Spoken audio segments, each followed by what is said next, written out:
السلام علیکم. امید ہے تاسو به ټول روغ جوړ وئ. په ډېر وخت نه بعد تقریبا شپږ میاشتې نه بعد دغه ویډیو زه جوړوم. په منځ کې مونږ ویډیو بوده شوې دي. وجه دا وه چې مخکې مو په دوبۍ کې جاب کوو، ولته د مو سره ټیم زیات و. وروسته شپږ میاشتې شي زه دلته راغلی لندن ته، انګلینډ ته. دلته مې جاب دی، دلته لږ مصرفیات زیات وي، خو بس انشاءالله زه سیټ شوم او بیا نه بعد زه ویډیو جوړوم. نن ویډیو د سیلاب باره کې دو چې سیلاب نه بعد کومې بیمارۍ زیاتې وي یو غنمي څرنګه ځون بچ کوي. لکه تاسو ته پته ده پاکستان کې سیلاب ډېره زیاته تباهي راوستلې ده، زرینه کورونه ړنګ شوي دي، خلک په تکلیف کې دی. او زه صرف نن د میډیکل باره کې بیمارۍ باره کې خبره وکړه چې اکثر په سیلاب نه بعد څو بیمارۍ دي چې ډېرې زیاتې شي.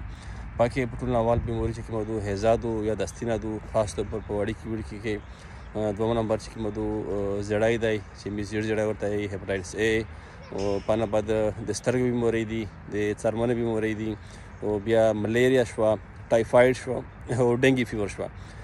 ملیریا او ډنګي فیور خو د هغه نه راکېږي چې ګنده به وي یا پاکې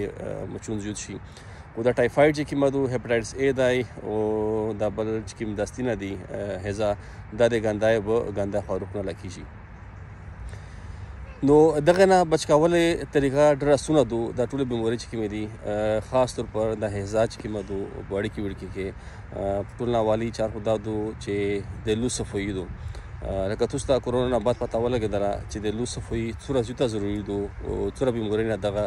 سړی بچ کولی شي. نو دا مهرباني وکړئ چې څومره کسونې خاص طور پر وړکي یا سترې څومره وي لوسینه په ګرمه به سره وینځئ او خاروق نه مخه، خاروق نه بعد چې خاروق جوړوئ او باتروم داسې په نه بعد په ناول هر هغه چار چې تاسو ته پته ولګي چې مجلس ګنده دی او تاسو په باندې خاروق کې په نه مخه لوسینه صفوي ضرور دو. او ایون په هیزا کې چې وړکي د هیزا ولګي، دستینه ولګي، کموري صفوي کوي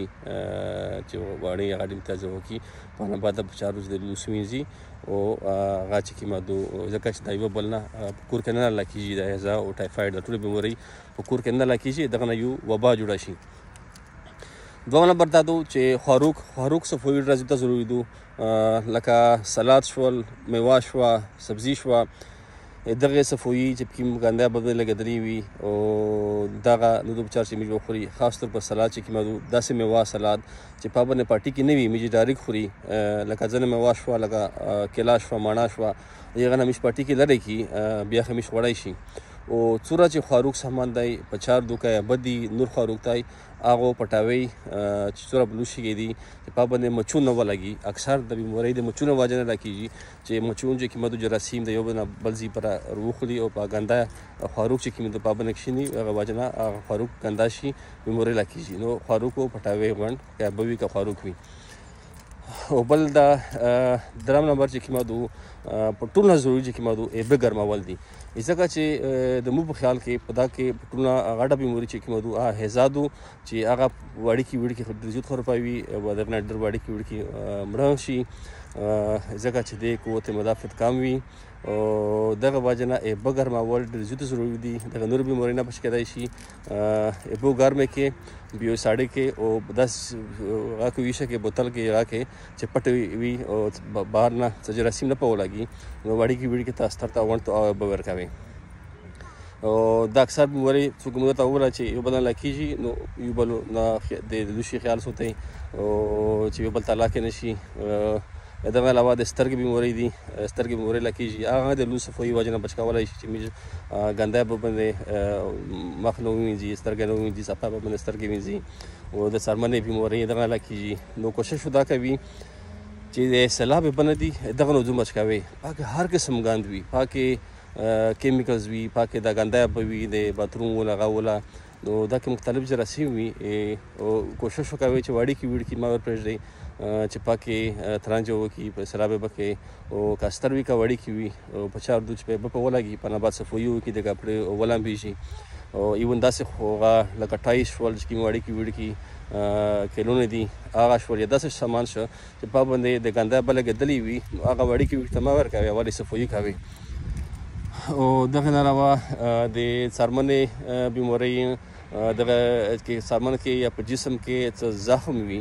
نو کوشش کوي چې هغه زخم چاته وي د نیوزې به تمات سي ځکه چې په زخم باندې څرمن باندې کوم زخم وي په باندې ګنده به ولګي نو هغه جراثیم چې کومه په وینه کې نور بیماری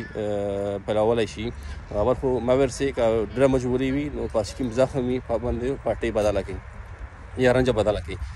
او بل د حزب باره کې لکه تاسو سره خلک چې لکه راشن ویری نور امداد ویری دغه ته سکیم سیلاب نه متاثر خلک دی خو یوه دا مهرباني وکړي چې او آر اس ورکړي او آر اس پیړۍ چې کومه د دستي نه پره تاسو ته پته لګي به ته ورچوي به هغه به واړي کې وړي ته ورکوي یغه نه ډېر زیات واړي کې وړي کې یا ستر ایون بچ کېدای شي د مرګ نه او اسونه دي چې نور راشن ویری نو کوشش وکړي چې او آر اس پیړۍ د سره ویری ولې فیملی ته ور کې پوي کې چې څنګه ملاوي د اندور چې مو صفوي در وشولې د لو صفوي بګر ماول فاروق صفوي داور وشای او نور چې کوم بیسیک د وینې دي لکه پیناډول شولې د تبه پر او د ملیریا پر ملیریا چې کوم ګولې دي لکه د ملیریا ګولې پیناډول او آر اس دا د څلور قسم ګولې چې تاسو وره کندور نشي ورډای کم څه کم او آر اس پیډ ډېر ضروري دي د خلته وره او ځکه چې اکثر په سیلاب نه بعد د پاکستان کې فارز کې راغلی دی او دا وبا په شکل باندې اکثر بیماري پیلاو شي او دا په وځي کې ګډر خلک منډي یو بل ته لاکیږي نو دغه نه د مرګ خطر وي نو دا مهرباني وکړي چې څوره د خلک مدته ورسي دا دوی او آر اس خاص طور په د سرایي سه او خلک پوي کې مهرباني